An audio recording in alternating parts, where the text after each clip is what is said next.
अरविंद चक्रवर्ती जी, गिरधारीलाल जी और मेरा साथी अमित ने आने के लिए कहा। मेरे सहयोगी डॉक्टर वंशुधा जी से संपर्क हुआ और अरविंद जी ने कहा कि बहुत बड़ी संख्या में जनसभा होगी, तो उस तरह से आज मेरा यहाँ आना हुआ। सबसे पहले मैं आप लोगों से, जो आप सामने बैठे हैं, आप लोगों से जानना चाहता हूँ। लगभग 2 महीने से पूरे देश में इस तरह से सैकड़ों और हजारों जगहों पे हो रहा है कि नहीं हो रहा? तो अब कुछ समझने की बात आनी चाहिए कि हम ये कर तो रहे हैं, लेकिन इसका नतीजा क्या है? कहीं लड़ाई का तरीका तो नहीं बदलना पड़ेगा?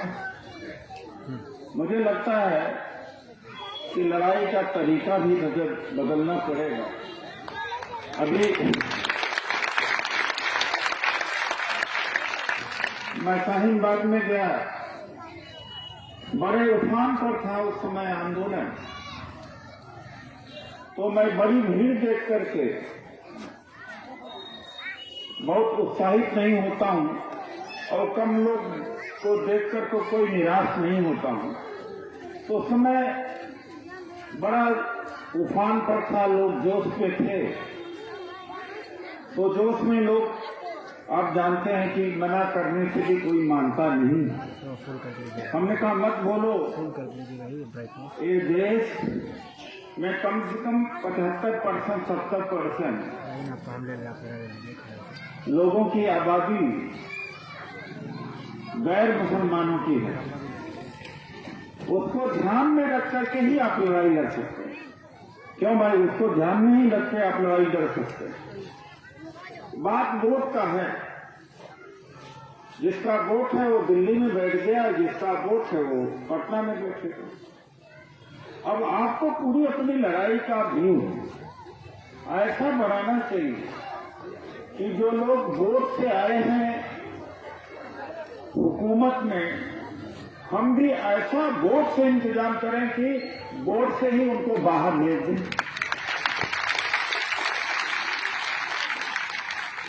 जाति से आजादी, जुल्म से आजादी नारे से नहीं होता। ये नारा कहीं नुकसान कर रहा है। आप एक कॉमन भाषा में देखिए, आरएसएस और बीजेपी को छोड़ दो, सड़क पर आदमी जा रहा है, कहे यार इस बात की क्या आजादी? मुसलमान आजादी की बात कर रहे हैं, देश तो आजाद है। ये प्रोपोगंडा फैलाया गया। तो हम उन नेताओं में नहीं है। मैं बड़ा ही जोशीला भाषण दे करके आपसे तालियां बजवा करके आपको खुश करके जा सकता हूं, लेकिन वो मैं नहीं करूंगा। चाहे वो नाराज हो या खुश हो, मुझे इस बात का नहीं, क्योंकि मुझे कल देखना है, आज नहीं देखना है।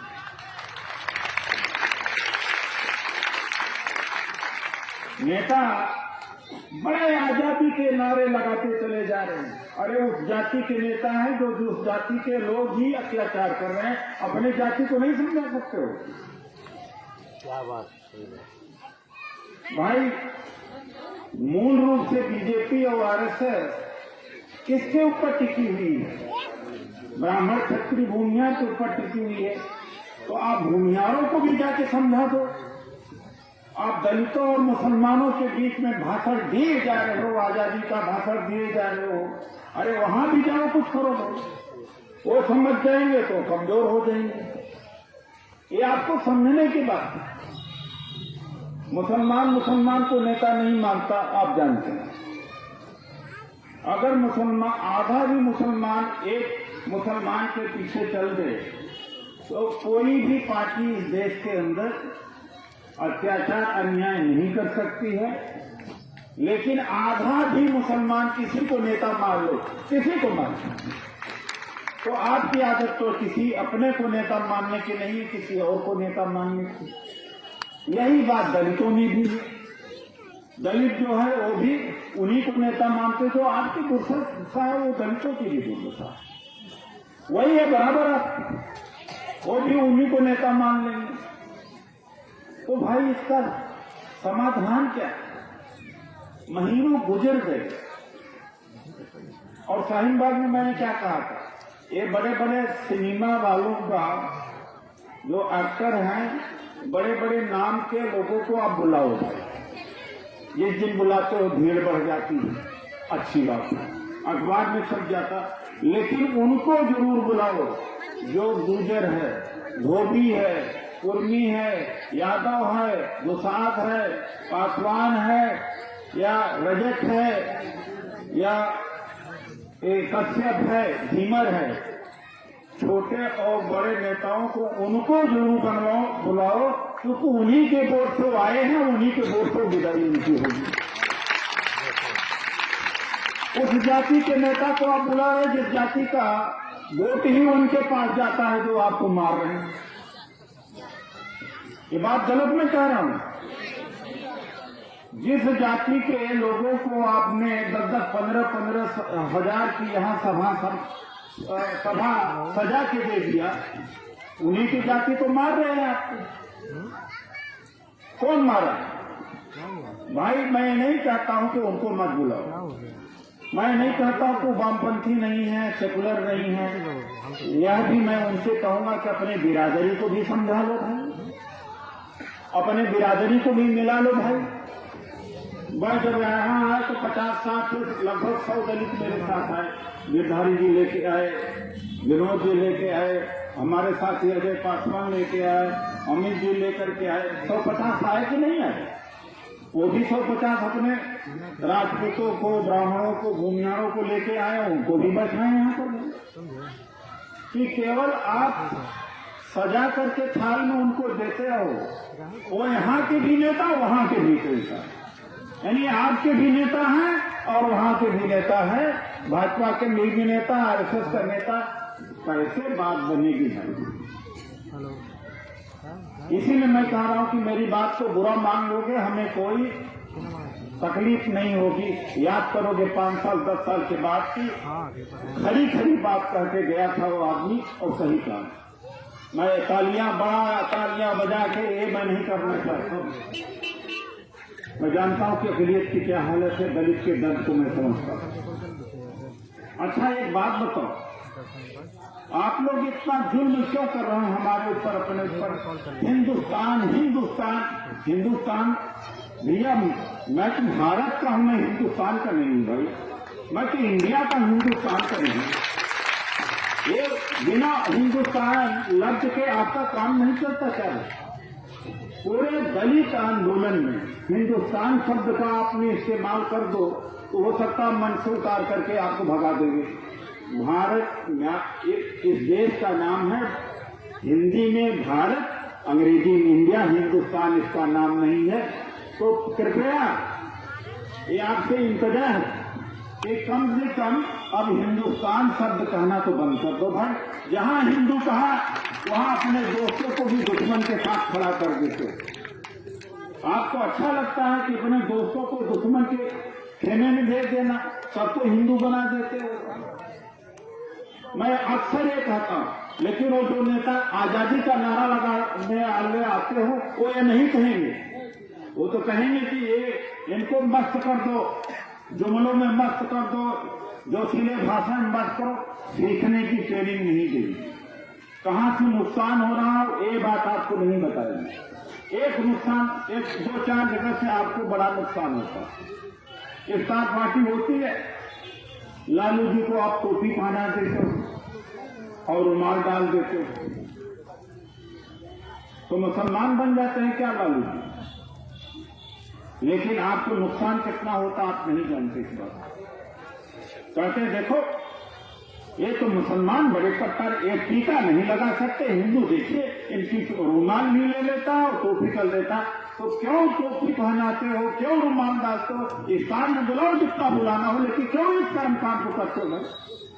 क्यों अपना नुकसान करते हो? ये बात मैं सीताराम येचुरी जी से दिन कहा, उनका भैया नेताओं को समझाओ जरा।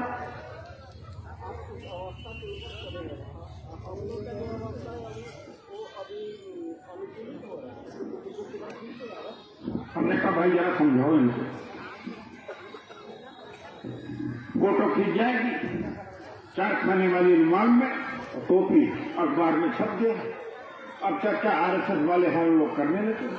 देखो हमारे हिंदू नेता इतने लिबरल होते, मुसलमान को कोई टीका लगा करके देखे, बस इसी पर चर्चा होती। आप जिसको नहीं जानते तो मुसलमान नहीं होता भाई, मत किया करो ये काम,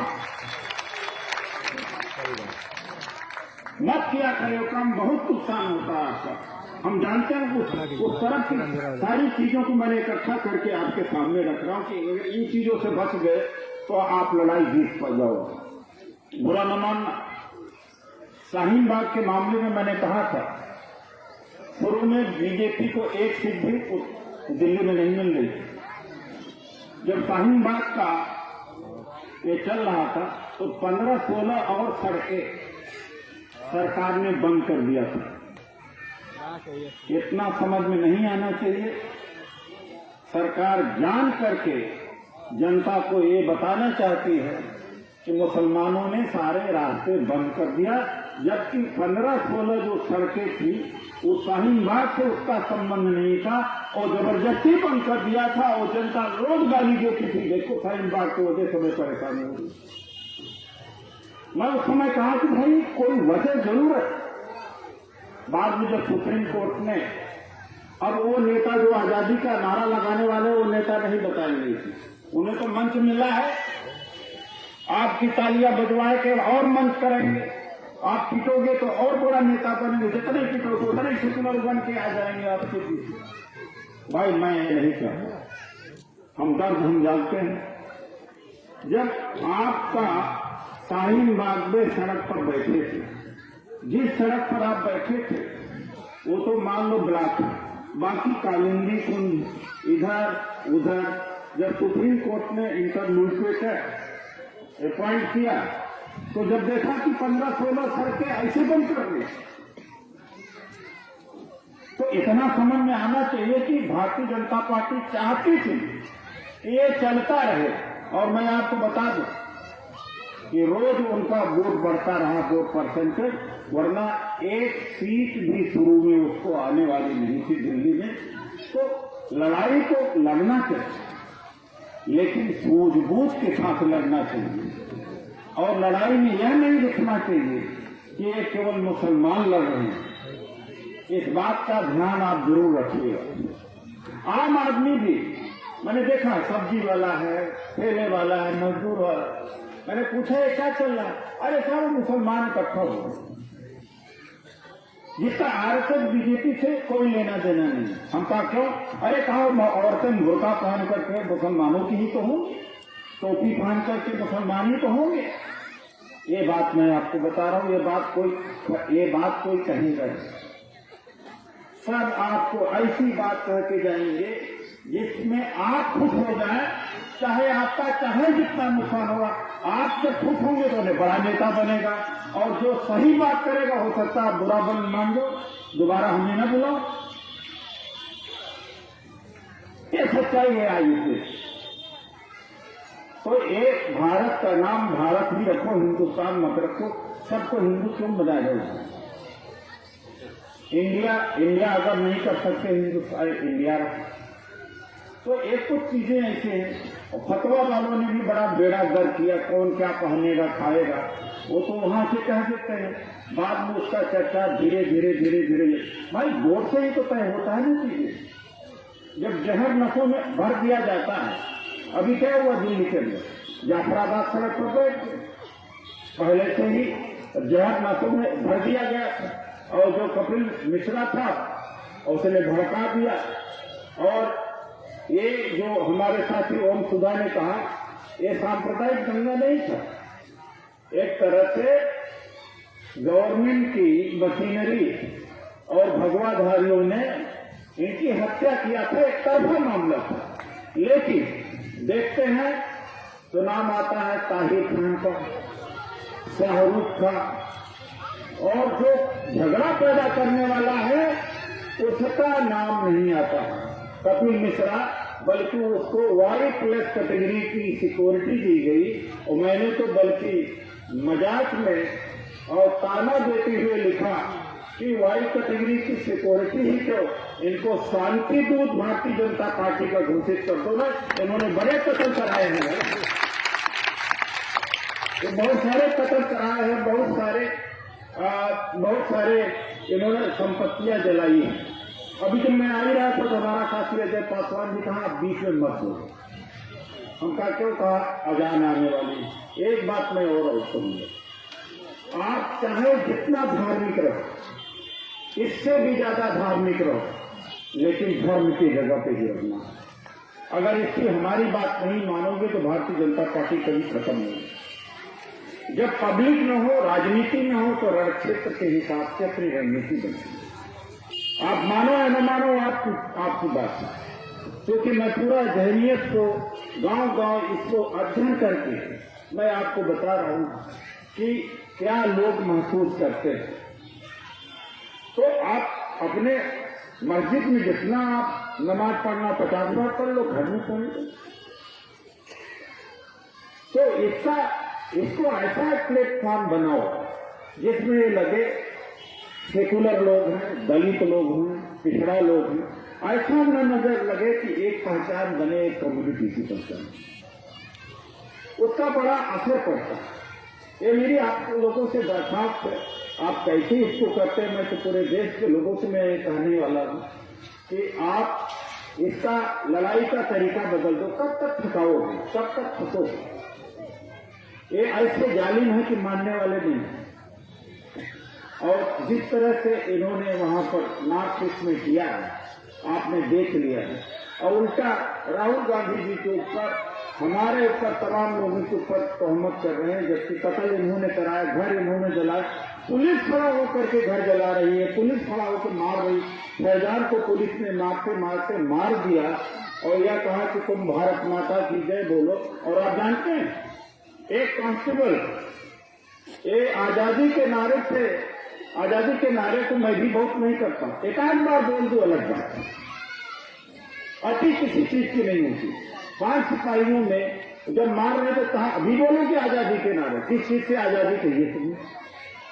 मैं नहीं कह रहा हूं कि आजादी का नारा बुरा, लेकिन आप उसी चीज को आप गली गली में पहुंचा दोगे तो लोगों को लगेगा भैया भारत तो आजाद है, किस चीज की आजादी? मैं जानता हूं भूखमरी से आजादी, जाति से आजादी चाहिए इस बात, लेकिन यह भी देखना पड़ेगा कि हमारे सामने वाला जो हमारा दुश्मन है वो किस तरह की रणनीति बना रहा है हमारे साथ। उसके हिसाब से दुश्मन को देख करके आपको तैयार करना पड़ेगा, तब तो जाकर के आप लड़ाई जीत पाओगे। एनआरसी भी, सीए भी, ये सब वापिस हो सकता है। दूसरी बात है, ये लड़ाई में आप ज्यादातर मुस्लिम समाज के हैं, दूसरे नंबर पर दलित है, थोड़ा बहुत दलित है। ओबीसी के मैंने बहुत कम देखा, मैं तमिलनाडु में देखा, असम में देखा, पूरे देश में देखा। या तो और बाबा साहब डॉक्टर अम्बेडकर का चित्र लेकर के, गांधी जी का चित्र लेकर के, दोनों महापुरुष हैं, दोनों की विचारधारा भारत को जोड़ती है और दोनों हिंसा के खिलाफ थे। बाबा साहब ने संविधान को सबको अधिकार दिया। तो आपको यह भी पता है, कभी चाहे हो सकता है एक रोजाना में तक आप लोगों को बैठ करके गांव में भेजना चाहिए। इन बहनों को, माताओं को, इन भाइयों को कभी कभी गांव में जाना चाहिए, दलितों के बीच में भी जाना चाहिए, या दलितों के साथ में एक संयुक्त कमेटी बनाइए कि जो आर्टिकल 14 कॉन्स्टिट्यूशन का है उसमें जो नागरिकता है धर्म के आधार पर परिभाषित नहीं की गई। जन्म के आधार पर, लिंग के आधार पर, जाति के आधार पर, धर्म के आधार पर आप रंग के आधार पर आप किसी की नागरिकता तय नहीं कर सकते। बाबा साहब के संविधान के ऊपर हमला हुआ है तो दलितों का, पिछड़ों का पहला फर्ज होता है कि अपने संविधान की बचत से हमारा साथ दे। आपको उनके बीच आना, आपको मेजोरिटी लेना है अपने तरफ। आप अकेले नहीं चुनाव जीता सकते, हरा सकते। आप अकेले, आपके अकेले वोट से सत्ता में नहीं बनाया जा सकता। इस बात को आपको ध्यान देना पड़ेगा। और कभी कभार चाहे हफ्ते में 1 या 2 दिन इजलास न लगाए, आप क्षेत्र बांट लीजिए। हमारे गिरधारी जी हैं, हम भी बहुत सारे लिटरेचर दे सकते हैं कि दलित की भी लड़ाई उतना ही जरूरी है जितना आपकी है। आप ज्यादा बैठे हुए हो, वो कभी कभार आते हैं, उनको भी निकाल करके लाइए और ये लगे कि ये लड़ाई बहुजनों की है, ये लड़ाई 85% का है, ये लड़ाई सेकुलर का है। इस बात के ऊपर सोचना पड़े। मैं पूरे देश के स्तर पर जितने चल रहे हैं, मैं वार्तालाप कर रहा हूं कि लड़ाई का तरीका बदलो, तो तभी ये हो सकता है। और एक बात का शिकायत आप लोगों से है, अब जो शिकायत ही कर सकता हूं मैं, शिकायत करूंगा तो आगे ख्याल रखेंगे। आगे जब ख्याल रखेंगे तो एकता आगे आने वाले दिनों में बनेगी। इसलिए आप जब दलितों की लड़ाई होती, आरक्षण की लड़ाई होती, तो आप साथ नहीं देते। आप लोगों के खिलाफ में चार्ज है। इसलिए जबकि 70% मुसलमानों का भी आरक्षण मिला हुआ है, लेकिन इन्हें नहीं पता है कि इनका आरक्षण के साथ में होता क्या है। यहाँ तक कि ओबीसी को नहीं पता है, वो दलित ही लड़ाई इनसे लड़ता है। जो मंडल कमीशन में जितनी जातियां शामिल हुई हैं आरक्षण के लिए, उसमें लगभग 70%, 80% मुसलमान भी शामिल है। और मैंने उत्तर प्रदेश में एक मुहिम भी चलाई थी कि आबादी के हिसाब से मुसलमान की ये मांग होनी चाहिए कि 27% का जो आरक्षण केंद्र सरकार में है, मुसलमानों का अलग किया जाना चाहिए। उसको संविधान संशोधन की भी जरूरत नहीं। जैसे काफूरी फार्मूला यहाँ चल रहा है 14 और 12 का, उसी तरीके से 27 में मुसलमानों का 6% बनता, 7% बनता, 8% बनता, उनका आरक्षण अलग करना चाहिए। उतने मुसलमान के बेटा बेटी पुलिस में तो जाएंगे, अधिकारी बनेंगे, डॉक्टर बनेंगे, इंजीनियर बनेंगे, टीचर बनेंगे, लेकिन इतना इल्म, इतनी मेरी जानकारी मुस्लिम समाज के नेताओं को मैंने नहीं देखी। मैंने बहुत लोगों को, एक बार उत्तर प्रदेश में मैंने कोशिश भी किया और कुछ लोगों को भेजा मुलायम सिंह जी। तो ये आपके आइन में जो आपके हक हुकूक है, उसके बारे में भी आपको ये जानना। और ये नीतीश जी ने कहा कि एनआरसी नहीं लागू होगा। हमारे एक साथी हैं पटना में, वो अक्सर ये कहते हैं कि सबके मुंह में दांत होता है, लेकिन नीतीश जी के पेट में दांत। हमका तो अब मैंने भी महसूस किया कि पेट में दांत होता है। अभी ये कहा कि एनआरसी नहीं लगेगा, चुनाव आया हुआ है नजदीक, चुनाव बीत जाएगा तो आप देख लेंगे, वोट लेना है ना आपको। दूसरा बेवकूफ इन्होंने क्या बनाया कि ये कहा कि जाति आधार पर गणना होनी चाहिए, और कहा कि हमारी विधानसभा प्रस्ताव पास करके भेज रही है दिल्ली।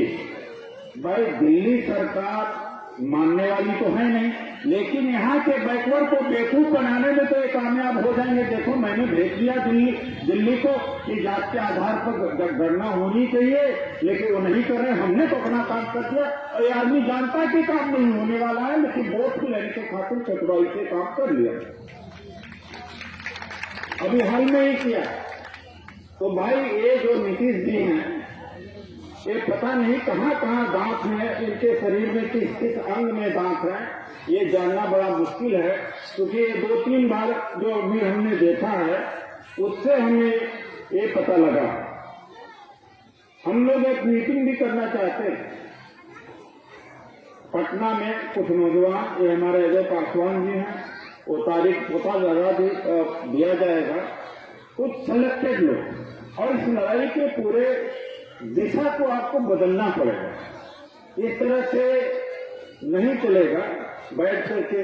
हमारे यहाँ जो दलित भाई लोग यहाँ पर हैं, अम्बेडकर बागी यहाँ पर, उनके साथ में बैठ करके कमेटी बनाइए। 1-2 दिन के लिए आप यहाँ नागा करके बैठ करके आप गांव में चले जाओ, अपने दायरे को आगे बढ़ाओ और लोगों को उसमें लाओ। चाहे हफ्ते में 1-2 दिन आपको न भी करना पड़े तो कोई बात नहीं, वही समय आप दीजिए दूसरे लोगों को, और ऐसा ही मैसेज पूरे वहां पर भेजो, पूरे बिहार में भेजो।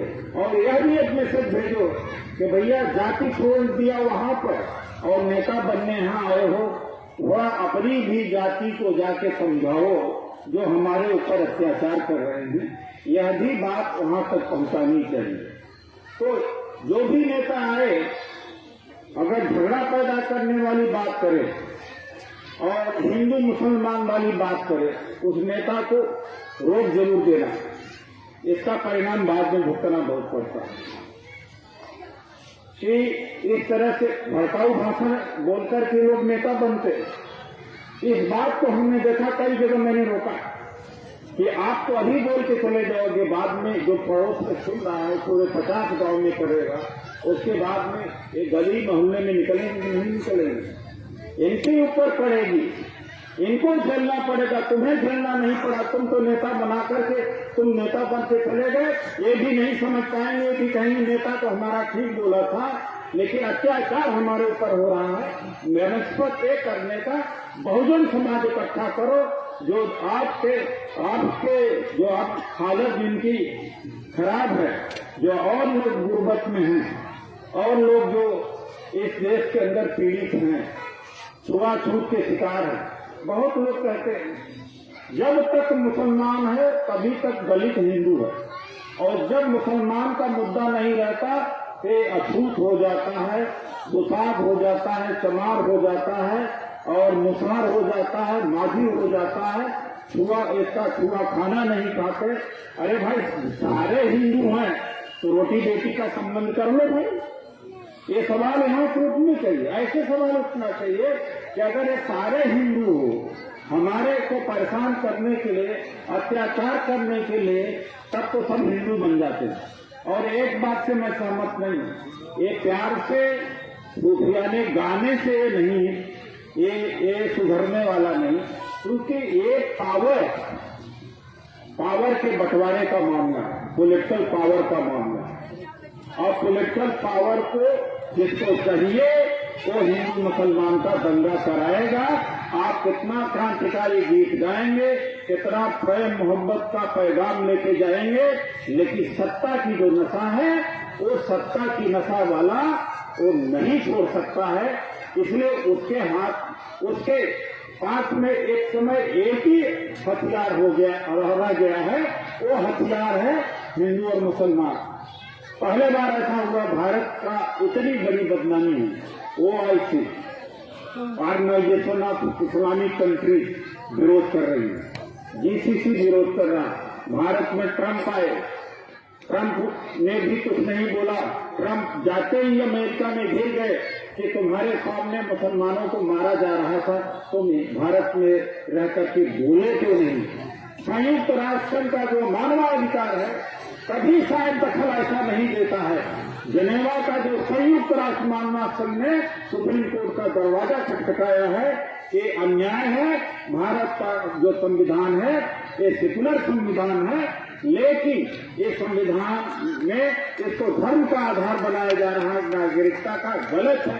तो इतना अर्थव्यवस्था खराब है, 2 करोड़ रोजगार मिलने वाले नहीं है हर साल, 2 करोड़ बल्कि खत्म हो गए, 15 लाख अकाउंट में आए नहीं, किसानों की आय दुगनी के बजाय और बढ़ गई है, और इस समय GDP खत्म हो चुकी है। रिजर्व बैंक से पैसा लेकर के जबरदस्ती किसी तरीके से खर्च चला रहे हैं। तो अब रास्ता मोदी जी को कुछ बचा नहीं।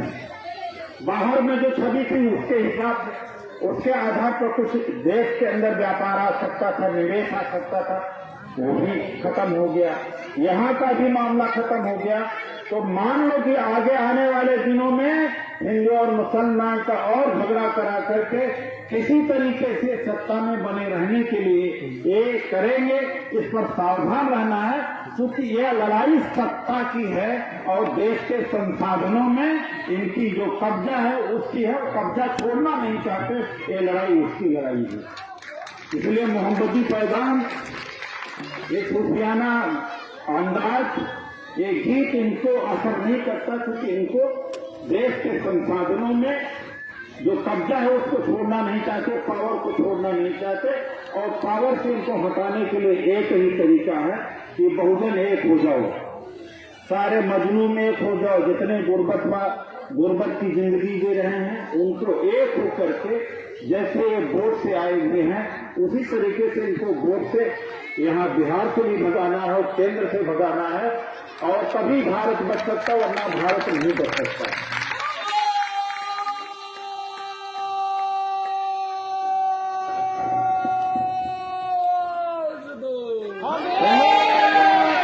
बात को यही समाप्त करता हूँ। हमारे परिसंघ के जो साथी हैं, मैं कहूंगा, अंसारी जी हैं, क्या नाम है उनका, सारे नाम बता आपके नेता बता। खैर, जो आपकी कमेटी है बैठ करके मैं भी संपर्क में रहूंगा।